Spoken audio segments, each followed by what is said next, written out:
All right, so me and Jay are doing our energy project on the energy we used to eat / cook a meal. That does not involve the calories and stuff, but that's also energy.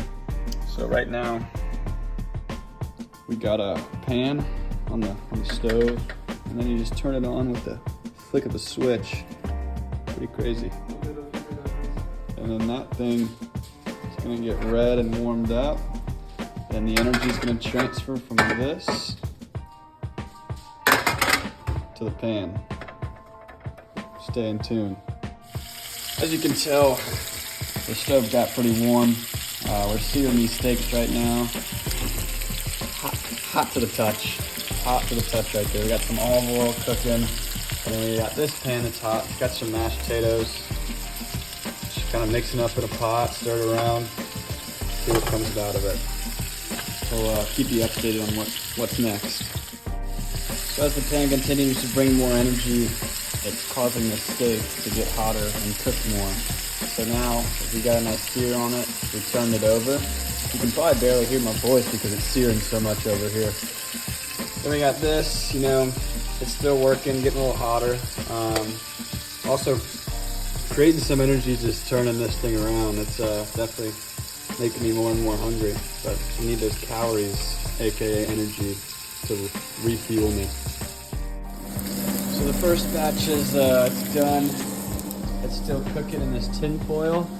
This tin foil is kind of holding the energy so that, and the heat in, so that it can continue to cook inside. And then we got another batch that's still searing. Getting that olive oil, which also is transferring some energy from the pan up into the steak, bringing some nice juices in with some seasoning. Then the mashed potatoes, those are pretty much done. They're getting pretty soupy.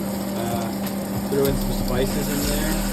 Got it on low, so there's not as much energy transferring going on in here, but it's still keeping some warmth. So here's the final project. Final result. Very good. That's the steak right there, mashed potatoes.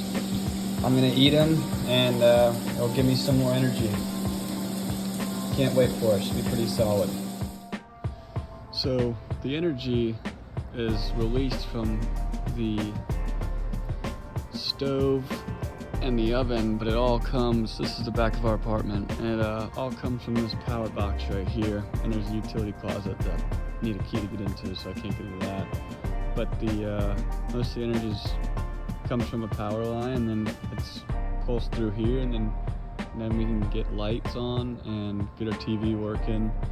And it's pretty interesting stuff how all of it can kind of funnel down into one thing, and you can get energy at the click of a button or turn of a knob. And right here, there's also some energy going on with the AC. It gives us hot and cold air to pump through our apartment so we can keep the air regulated and stay cozy, especially during the days like this where it's out here raining and sky's all gray. So thanks for following along, and